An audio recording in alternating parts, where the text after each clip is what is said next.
அந்த வாய் இப்போது அதே வாய் அதே கட்சிக்காரங்க அந்த குரூப்பில் இருக்கணுங்க. இப்போ செல்வ பேரே சொல்கிறேன்னா என்ன ஒரு ரவுடி பையன் அவன் சொல்கிற பேச்சு சட்டமன்ற உறுப்பினர் ஆகிட்டான், காசு கொடுத்து வாங்கிட்டான்றதுனால அந்த சொல்கிறான் இந்த ஆட்சி நடக்குது, காமரா ஆட்சி தான் நடக்குதுன்றான்.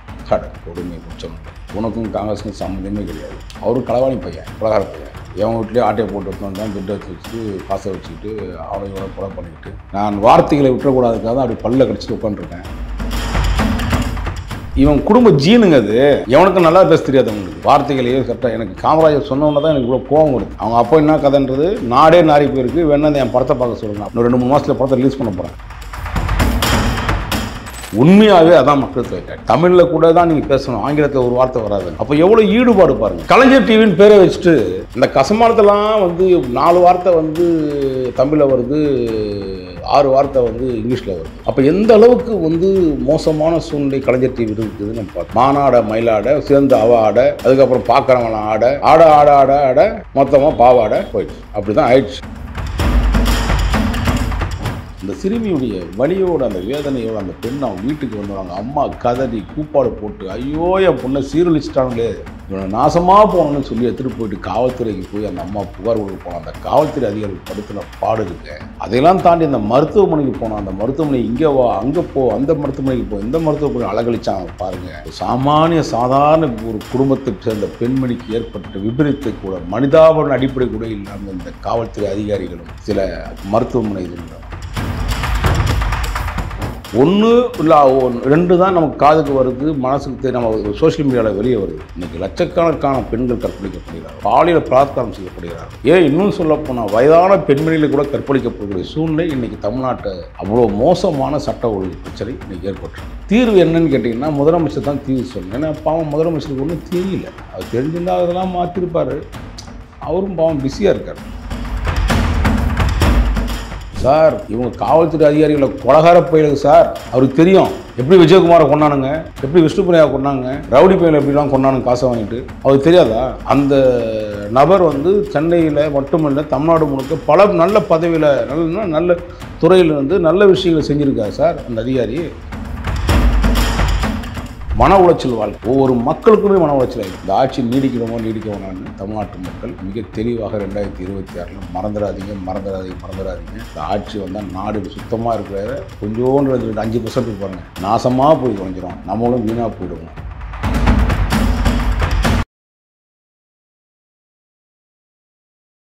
இளைய பாரத நேயர்களுக்கு வணக்கம். இன்றைக்கி நம்ம நேர்காணலில் நம்ம சிறப்பு விருந்தினர் மூத்த பத்திரிகையாளர் மற்றும் விசில் ப்ளோயர் வாராகி சார் அவர்கள் தான். சார் வணக்கம் சார். வணக்கம் பிரதர். திருச்சி சிவா காமராஜர் அவர்களை பற்றி பேசின விஷயம் தான் சார். அதாவது அவர் ஏசியில் தூங்கினார், அதே மாதிரி கருணாநிதி கையை பிடிச்சி இந்த நாட்டை நீ தான் காப்பாற்றணும் அப்படின்ற மாதிரிலாம் இந்த அளவுக்கு பேசியுமே காங்கிரஸ்காரங்க கொந்தளிச்சுமே இன்னுமே மன்னிப்பு கேட்க மாட்டேங்கிறாரு சார். அந்தளவுக்கு அவர் சொன்னது உண்மையா? அப்போ நீங்களும் நானும் கடவுளாகவே நம்ம மக்கள் கடவுளாக வணங்கக்கூடிய 2 பேரை நான் பெருசாக சொல்லுவேன். ஒன்று ஐயா முத்துராமலிங்க தேவர், இன்னொன்று ஐயா காமராஜர் அவர்கள். ஒவ்வொரு காலகட்டத்தில் ஆன்மீகம் இருந்தது, நல்ல அரசியலும் இருந்துச்சு. இந்த களவாணி பையன் ஆட்சி, திமுக ஆட்சி எப்போ வந்துச்சோ ஐயா அண்ணாதுரையை கூட நம்ம ஏற்றுக்க முடியும். அவரும் ஓரளவுக்கு ஏதோ போட்டவன் தான் வந்தார். கலைஞர் கருணாநிதி அவர்களுடைய ஆட்சிக்கு பிறகு தான் லஞ்சம், லாவணியம், ஊழல், பிராடுதனம், மெல்லமரித்தனம், கேப்மரித்தனம், ஆட்டையை பொறுத்தனம், அடுத்தது அப்படின்னு ஆட்டையை பொறுத்தனம், மன்சோன் இப்படின்னு எல்லா கர்மாந்திரமும் தொலைஞ்சிச்சு. அதுக்கப்புறம் எவ்வளோ முயற்சி எடுத்து அப்புறம் புரட்சித் தலைவர் ஓரளவுக்கு 10 வருஷம் அவங்களை வச்சு செஞ்சுட்டார். காமராஜரை பற்றி இவங்களுக்கு என்ன தெரியும் நினைக்கிறேன்? கழுதிக்கு திரும்ப கற்பூரவாசன்னு சொல்லுவாங்க. அந்த மாதிரி காமராஜர் போன்றவர், கக்கன் போன்றவர்கள், ஐயா முத்துராமலிங்க தேவர் போன்றவர்கள் இவங்க விமர்சனம் பண்ணுறது இப்போ பண்ணுறதில்லை. அந்த காலத்திலேயே அவர் கலைஞர் கருணாநிதி அவருடைய களவாணித்தனத்தில் அது பெரிய விஷயம். ஒருத்தரை களங்க ஏற்படுத்தணும், எந்த அளவுக்குலாம் காமராஜர் களங்கப்படுத்தணும், அசிங்கப்படுத்தணும்னு முயற்சி எடுத்தாங்கன்னு நமக்கு கிளியாக தெரியும்.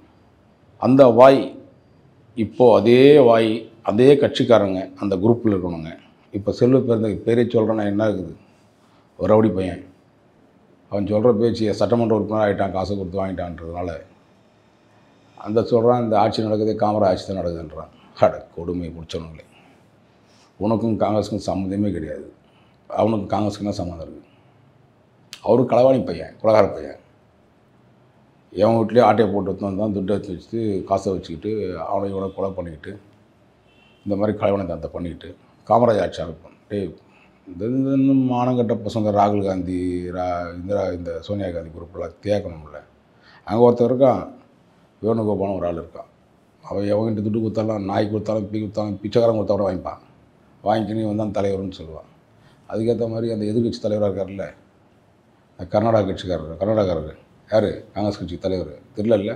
கர்நாடகா கட்சி கர்நாடகாக்கார ஒருத்தர் காங்கிரஸ் கட்சியின் தலைவராக இருக்கார்ல, சிவகுமாருங்களா? இல்லைங்க, சிவகுமார் இல்லைங்க. பாருங்கள், காங்கிரஸ் கட்சி எந்த அளவுக்கு நிலம்பு இருக்குது பார்த்தீங்களா? பேர் தெரியாமல் அளவுக்கு இருக்குது. நம்ம நடிகர் சிவகுமார் வச்சிங்களா? டிகே சிவகுமார் போடுங்க. ரொம்ப மோசமாயிடுச்சு காங்கிரஸ் கட்சி வந்து.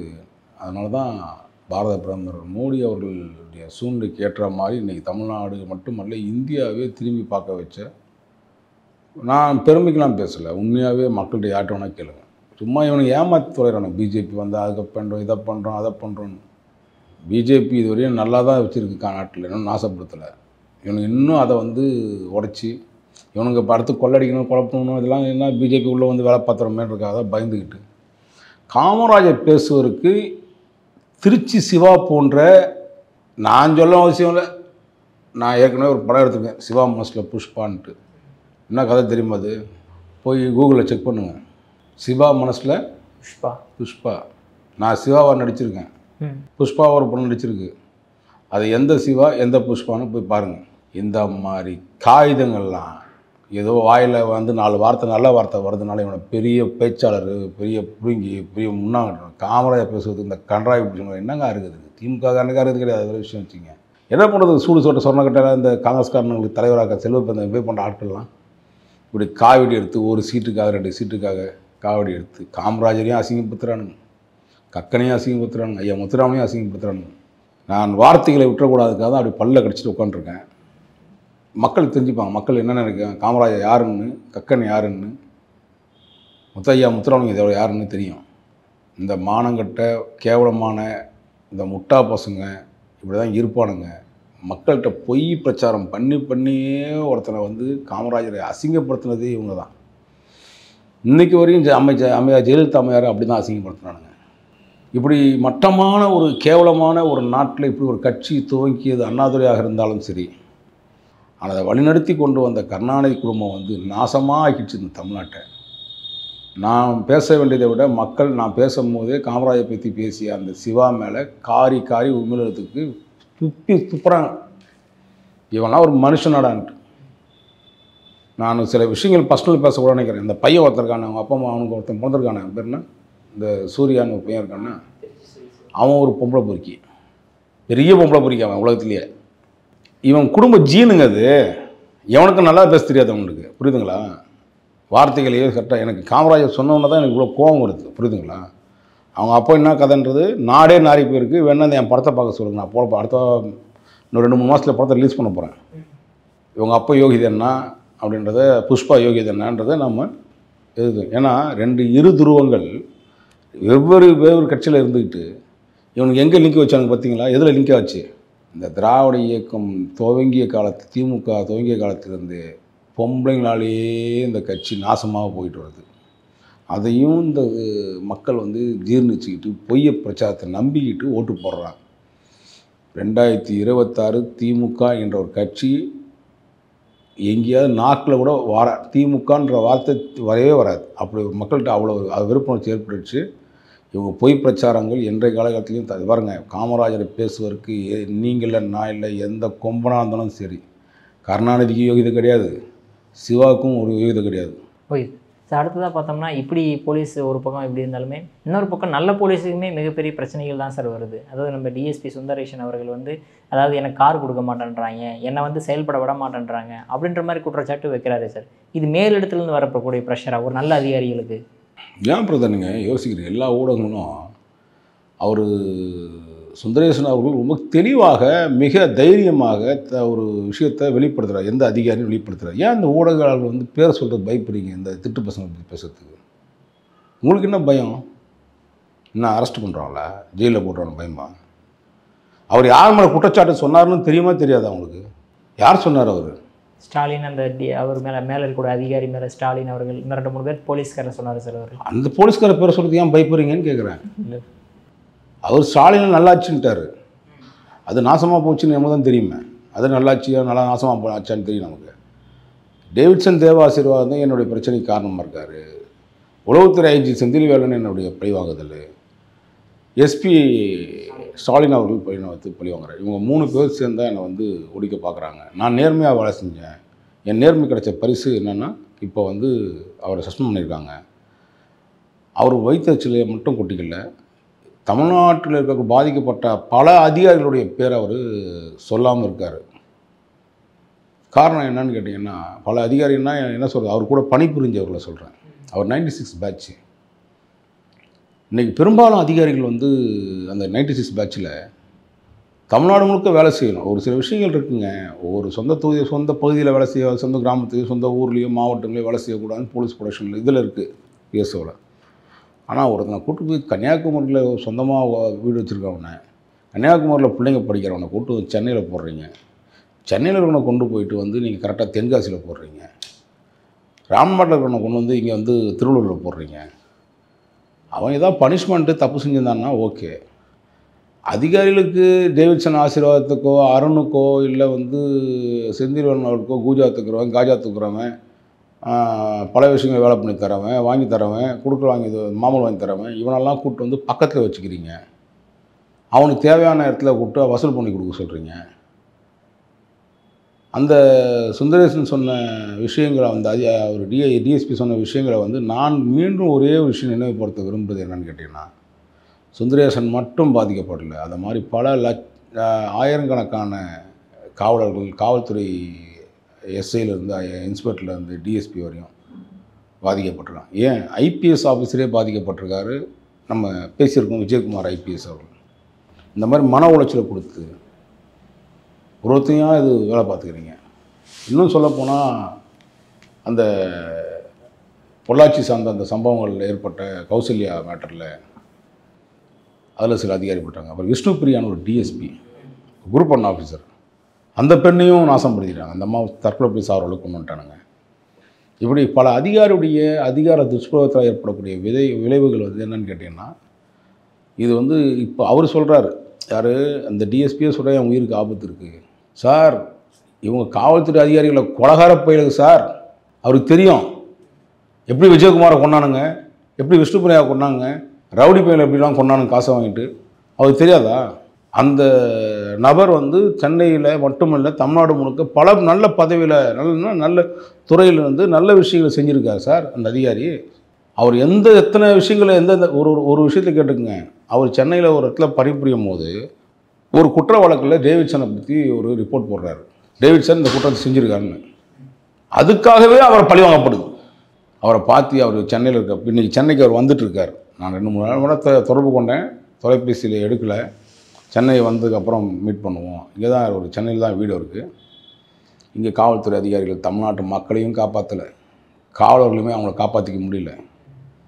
அதுவும் குறிப்பாக பெண் காவலர்கள்லாம் வந்து இங்கே மனவேதனையில் இருக்காங்க. இவங்க சொல்கிறாங்கல்ல, வாரத்துக்கு ஒரு நாள் லீவு தரேன், ஒரே ஒரு கோஷம் மட்டும் சொல்லுங்கள், எல்லார்ட்டையும் ஒரு ரிப்போர்ட் வாங்கி போட சொல்லுங்கள். ஒரு நாளில் லீவு தராங்க மட்டும், ஒரு வேலை லீவு தரதில்லை. கூட ஏதாவது வீட்டு வேலை செய்கிறவன், இந்த வேலை செய்கிறவன், எடுப்பு வேலை செய்கிறவன், மாமூல் வாங்கி தரணுக்கு மட்டும் தான் லீவு கிடைக்குது. இதுதான் நிலமை. அந்த வாகனங்கள்லாம் வந்து பார்த்திங்கன்னா 20-30 வருஷமும் அந்த வாகனங்களை வச்சுக்கிட்டு இந்த சென்னையிலேயே ஏர் போலீஸு, இந்த ஏர் இதுன்னு இருக்குது, மோட்டார் வெஹிக்கிள்னு ஒரு டிபார்ட்மெண்ட் இருக்குது, அதுக்கு டிசி ஏசி அதை போட்டு வச்சுருக்கானுங்க. அங்கேயும் மாமூல் தான். நல்ல அதிகாரி ஏதாவது காசு கேட்டாங்கன்னா வெள்ளை வண்டி கொடுப்பானுங்க, காசு கொடுக்காத அதிகாரி இருந்தால் டப்பா வண்டி கொடுத்துருவானுங்க, நீயே போய் செலவு பண்ணிக்க தள்ளிட்டு போகிறான்றானுங்க. இப்படி தான் நிலமை தமிழ்நாடு முழுக்க அந்த நிலமை இருக்குது, புரியுதுங்களா? அதனால் வந்து தமிழக அரசுடைய செயல்பாடுகள் என்னன்னு மக்கள்கிட்டே விட்டுருவோம். இதை மாதிரி ஒரு மட்டமான அரசை பார்க்க முடியுமா அப்படின்னு எனக்கு தெரியல. நானும் வந்து 30 ஆண்டு காலம் பத்திரிகை துறையில் இருந்திருக்கேன். கிட்டத்தட்ட 50 வயது கடந்துட்டேன். இவ்வளோ மோசமான ஆட்சியை நானும் பல முதலமைச்சர்களை பார்த்துருக்கேன். குறிப்பாக முதலமைச்சர் அவர்கள் ஐயா புரட்சித் தலைவர் எம்ஜிஆர் அவர்கள் காலகட்டத்திலேருந்து அவர் 2 முறை பார்த்தாச்சு, நம்ம செல்வி ஜெயலலிதா அம்மையார் 3 முறை பார்த்தாச்சு, ஐயா கலைஞர் அவருடைய விஷயத்தை பார்த்தாச்சு. ஐயா எடப்பாடி அவர்களை பார்த்தாச்சு, ஏன் ஒன்றுத்துக்கும் அதாவது ஓபிஎஸ்ஸையும் பார்த்தாச்சு, ஓகேங்களா. ஆனால் இப்படி ஒரு கேவலமான ஒரு ஆட்சியினுடைய இதுவாக செயல்பாடுகளில் இருப்பார்னு நான் எதிர்பார்க்க முடியல. அவருக்கு ஒன்றும் தெரியல பாவம். அவருக்கு என்னென்னா ஏதோ 3 IPS officer 3 IPS officer 2 IAS officer தான் ஆட்சி நடத்துகிறானுங்க.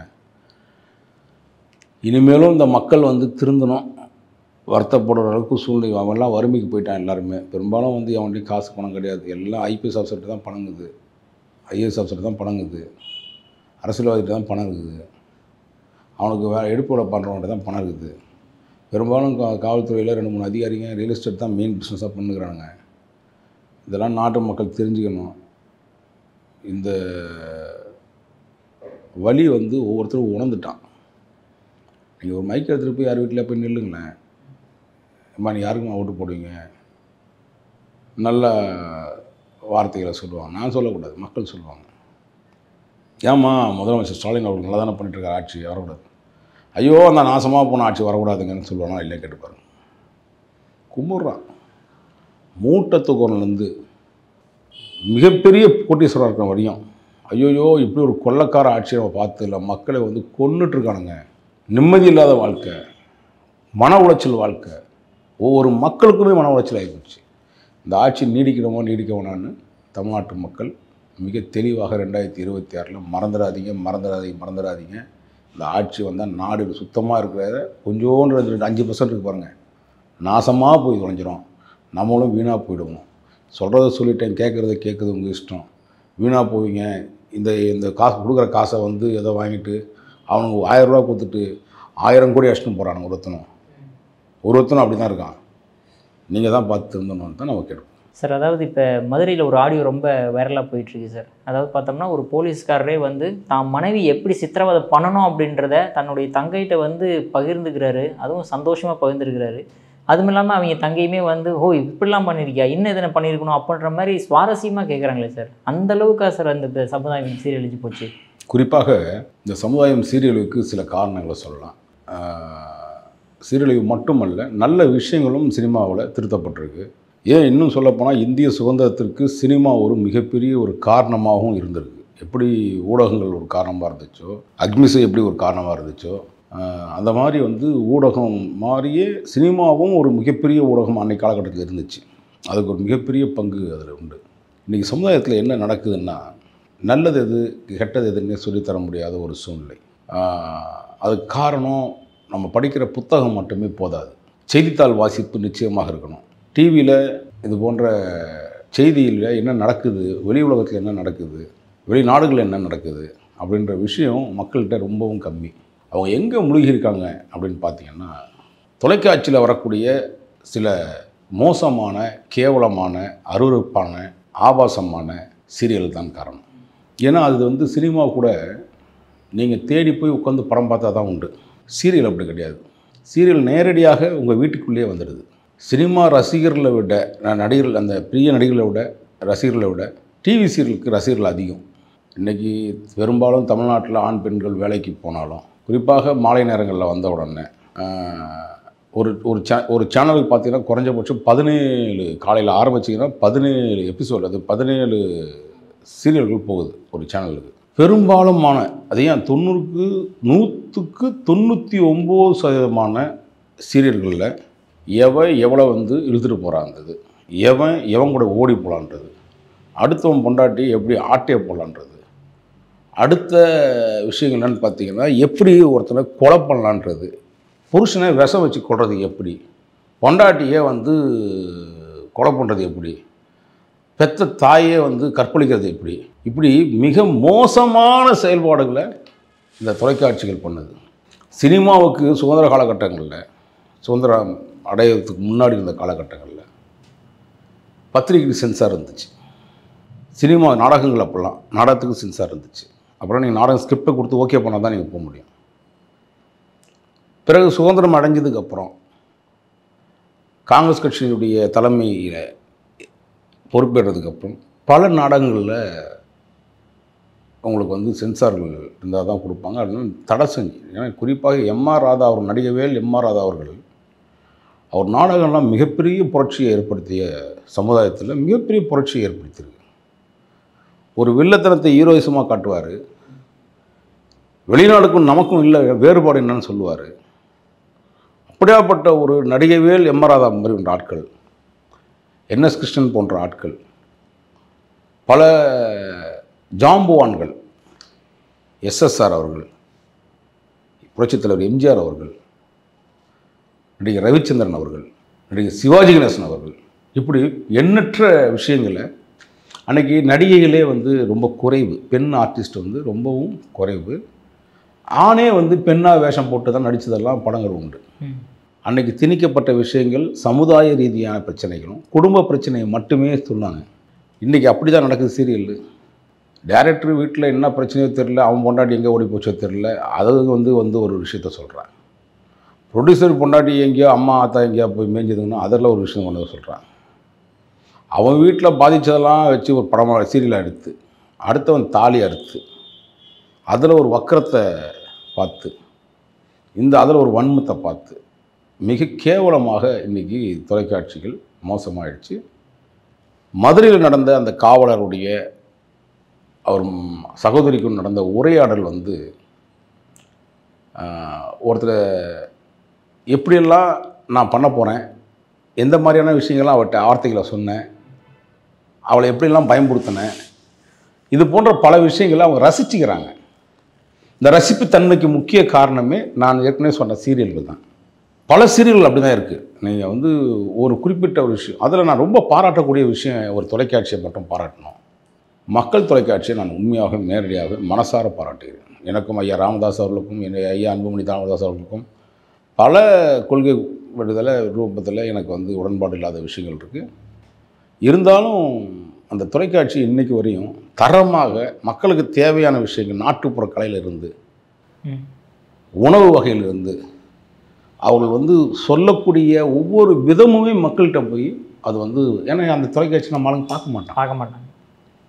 ஆனால் இவ்வளோ ஒரு தொலைக்காட்சி நடத்துறது எவ்வளோ கஷ்டம்னு நமக்கு தெரியும்.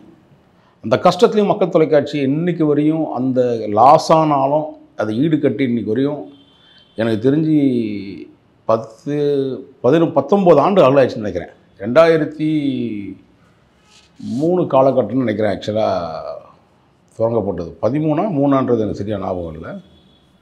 நான் அந்த இந்தியன் ஓவர்சீஸ் வங்கி நம்ம அடையார் அந்த திருவான்மையூர் போய் இந்த ஐயப்பன் கோயில் இருக்கு இல்லையா, அங்கே தான் அந்த தோக்கு விழா. அன்னையிலேருந்து இன்றைக்கு வரையும் நிலை தருமாறவே இல்லைங்க அந்த தொலைக்காட்சி. ஸோ எப்பவுமே அதை நம்ம வந்து வரவேற்தான் ஆகணும். அது நாம் வந்து ஐயா மருத்துவர் அவர்களுக்கும் ஐயா மருத்துவர் அன்புமணி அவர்களுக்கும் உண்மையாகவே இதில் நன்றியை தெரிவிச்சுக்கணும். மக்கள் சிந்தனையோட ஒரு தொலைக்காட்சி இயங்குது அப்படின்னா உண்மையாகவே அதான் மக்கள் தொலைக்காட்சி. தமிழில் கூட தான் நீங்கள் பேசணும், ஆங்கிலத்தில் ஒரு வார்த்தை வராதுங்க. அப்போ எவ்வளோ ஈடுபாடு பாருங்கள். கலைஞர் டிவின்னு பேரை வச்சுட்டு இந்த கசமானத்தெல்லாம் வந்து 4 வார்த்தை வந்து தமிழில் வருது, 6 வார்த்தை வந்து இங்கிலீஷில் வருது. ஓகேங்களா? அப்போ எந்த அளவுக்கு வந்து மோசமான சூழ்நிலை கலைஞர் டிவி இருக்குதுன்னு நம்ம பார்த்தோம். மானாட மயிலாட சேர்ந்து ஆட, அதுக்கப்புறம் பார்க்குறவன ஆட மொத்தமாக பாவாடை போயிடுச்சு. அப்படி தான் ஆயிடுச்சு. இந்த மாதிரி தொலைக்காட்சியெல்லாம் தான் வன்மத்தை மக்கள்கிட்ட திணிச்சு இந்த காவலர்கள் மட்டுமல்ல பல தமிழ்நாட்டு குடும்பங்களை நாசமாக்கிறதுக்கு பெரும் பங்கு இந்த தொலைக்காட்சிக்கு உண்டு. அவர் ஒரு வன்மத்தை பேசுகிறாருன்னா அதுக்கெல்லாம் இதுதான் காரணம், ரீசனே இதுதான். இது இங்கே ஒரே ஒரு ஆடியோ மட்டும்தாம்மா தெரியுது. 1,00,000 ஆடியோக்கள் வெளியே வருதுமா. நமக்கு ஊடகங்கள் அன்றைக்கி கிடைச்சதுனால அதை வச்சு நம்ம போடுறோம், செய்கிறோம். அதில் ஒரு ரசிப்புத்தன்மை, இதெல்லாம் வந்து மனித இயல்பாகவே வந்து அந்த காவலர் மட்டுமல்ல, தமிழ்நாட்டு மக்கள்கிட்டே அது இயல்பாகவே இது போன்ற சம்பவங்கள்லாம் தான் நைட்டில் அவன் பார்த்துட்டு இந்த மாதிரியான விஷயங்களை சேர்றான். சமீபத்தில் இப்போ ஒரு திருவள்ளூரில் ஒரு சிறுமி கற்பழிக்கப்பட்டாள். அந்த சிறுமி கற்பழிக்கப்படும் போது எனக்கு உண்மையாகவே மனசார இவ்வளோ மோசமான மக்கள்லாம் இருப்பானா, இவனும் தாய் வயிற்றில் பிறந்தவன் தானே. காதல்லே நம்ம சொல்லுவோங்க, காதல்லேருந்து காதல் நல்ல காதல் கள்ள காதல்லாம் கிடையாதுங்க. எல்லாம் காதல்லாம் ஒரு காதல் தான். அது ஒன்றும் இன்றைக்கி நம்ம பத்திரிகையில் அது கள்ள காதல்னு சொல்கிறோம். அதுவே தப்புன்னு ஒரு விஷயத்தை நம்ம முயற்சி பண்ணுறோம். அந்த சிறுமியுடைய வலியோடு அந்த வேதனையோடு அந்த பெண் அவன் வீட்டுக்கு வந்தவங்க அம்மா கதறி கூப்பாடு போட்டு, ஐயோ என் பொண்ணை சீரழிச்சிட்டாங்களே, இவனை நாசமாக போகணும்னு சொல்லி எடுத்துகிட்டு போயிட்டு காவல்துறைக்கு போய் அந்த அம்மா புகார் கொடுக்க போனோம். அந்த காவல்துறை அதிகாரிகள் படுத்தின பாடு இருக்க. அதையெல்லாம் தாண்டி அந்த மருத்துவமனைக்கு போனோம். அந்த மருத்துவமனை இங்கே வா, அங்கே போ, அந்த மருத்துவமனைக்கு போ, இந்த மருத்துவமனை அலகழிச்சாங்க பாருங்கள். ஒரு சாதாரண ஒரு குடும்பத்தை சேர்ந்த பெண்மணிக்கு ஏற்பட்ட விபரீத்தை கூட மனிதாபன அடிப்படை கூட இல்லாமல் இந்த காவல்துறை அதிகாரிகளும் சில மருத்துவமனை இதில் இப்படி மோசமான அந்த பெண்ணை வந்து எப்படி நமக்கு நாட்டில் பல பெண்கள் கற்பழிக்கப்படுகிறார்கள். ஒன்று தான் நமக்கு சிசிடிவி காமிச்சு தெரிஞ்சுது. இதற்கெல்லாம் என்ன காரணம்? இதுக்கு காரணமே என்னென்னா, திமுக இருக்கக்கூடிய சில போதை வஸ்துக்கள், ஜாஃபர் சாதிக் மாதிரி ஆட்கள் கஞ்சாவை விற்றுட்டு அவன் அந்த காசில் கட்சியை நடத்துகிறானுங்க. இதை இவன் கற்பழிச்சாலும் சரி, நீங்கள் நிர்பயா வழக்கு மிகப்பெரிய தாக்கத்தை உருவாக்குச்சு உலகம் முழுக்க. அதுக்கு பிறகு தான் பஸ்ஸில் சிசிடிவி கேமரா வைக்கணும், பள்ளிக்கூடங்களில் கேமரா வைக்கணும், கல்லூரிகளில் கேமரா வைக்கணும், சாலை ஓரங்களில் கேமரா வைக்கணும் அப்படின்னு ஒரு விஷயம் இருந்துச்சு. நான் உதாரணத்துக்கு ஒரு விஷயம் சொல்கிறேன். சென்னை மாநகரத்தில் ஏகே விஸ்வநாதன் அப்படின்னு ஒரு ஐபிஎஸ் ஆஃபீஸர் இருந்தார், கமிஷனர் இருந்தார். அவர் காலகட்டத்தில் இந்த சிசிடிவி அப்படின்ற ஒரு விஷயம் தமிழ்நாடு முழுக்க உருவாகிறதுக்கு அவர் தான் பேஸ் போட்டார். ஒரு குற்ற செயல்பாடு நடப்பதற்கு, ஒரு குற்ற செயல்பாடுனா ஒன்று ரேப்பு மட்டும் இல்லை, செயின் ஸ்நாச்சிங்கு, அப்புறம் அடிதட்டல், கொள்ளை, இந்த மாதிரி பல விஷயங்கள் இருக்கு இல்லையா, பேங்க்கு அடித்து உடைக்கிறது, இது எல்லாத்தையும் மூன்றாவது கண்ணாக அந்த அதிகாரி உற்று நோக்கி அது மிகப்பெரிய விஷயமாக பண்ணி கொடுத்தாரு. அதை பாதுகாக்க கூட வக்கு இல்லை இந்த அரசாங்கத்தால். மிக மோசமான சூழ்நிலை. அதுக்கு பிறகு அதிகாரிகள் ஒருத்தர் 2 பேர் அதை பாதுகாத்தாங்க. இப்போ இருக்க சென்னை மாநகர காவலில் நீங்கள் பாருங்கள், எந்த குத்தம் நடந்தாலும் சிசிடிவி கிடையாது. எதிராக எவனா செஞ்சாலும் வச்சுக்கோங்க, அவனுக்கு சிசிடிவி கொடுப்பானுங்க. இந்த மாநகட்ட பழப்பை தான் இந்த அதிகாரிகள் பார்க்குறாங்க. இது போன்ற சம்பவங்கள் தமிழ்நாட்டில் நம்ம கேட்குறது எங்கேயோ கோடிக்கணக்கான 8 கோடி மக்களில் 1 இல்லை 2 தான் நமக்கு காதுக்கு வருது, மனசுக்கு நம்ம சோஷியல் மீடியாவில் வெளியே வருது. இன்றைக்கி லட்சக்கணக்கான பெண்கள் கற்பழிக்கப்படுகிறார்கள், பாலியல் பலாத்காரம் செய்யப்படுகிறார்கள். ஏன் இன்னும் சொல்லப்போனால் வயதான பெண்மணிகளை கூட கற்பழிக்கப்படக்கூடிய சூழ்நிலை இன்றைக்கி தமிழ்நாட்டை அவ்வளோ மோசமான சட்ட ஒழுங்கு பிரச்சனை இன்றைக்கி ஏற்பட்டிருக்கு. அதுக்கு தீர்வு என்னன்னு கேட்டிங்கன்னா, முதலமைச்சர் தான் தீர்வு சொல்லணும். ஏன்னா பாவம் முதலமைச்சருக்கு ஒன்றும் தெரியல. அவர் தெரிஞ்சிருந்தால் அதெல்லாம் மாற்றிருப்பார். அவரும் பாவம் பிஸியாக இருக்கார். எதில் சார் பிஸியாக இருக்கார்? அவர் இதை பிஸின்னு தெரியாது அவங்களுக்கு, புரியுதுங்களா? அந்த மாதிரி முதலமைச்சர் நம்மளுக்கு கிடச்சிருக்காரு, பாராட்டலாம். இந்த அரசாங்கம் நாடு நாசமாக போனாலும் பரவாயில்ல, நாங்கள் மட்டும் நல்லா இருக்கணும்னு நினைக்கிற அரசாங்கம் தமிழ்நாட்டுடைய முதலமைச்சர் மு.க. ஸ்டாலின் அவர்களுடைய அரசாங்கம். இன்னும் நிறைய நடக்கும் சார். இன்னும் 8 மாதம் இருக்குது. எத்தனை பிள்ளைகளை கற்பழிக்க விட போகிறோமோ தெரியல, இந்த விஷயத்தில் எத்தனை பேரை கொலை பண்ண போகிறாங்கன்னு தெரியல.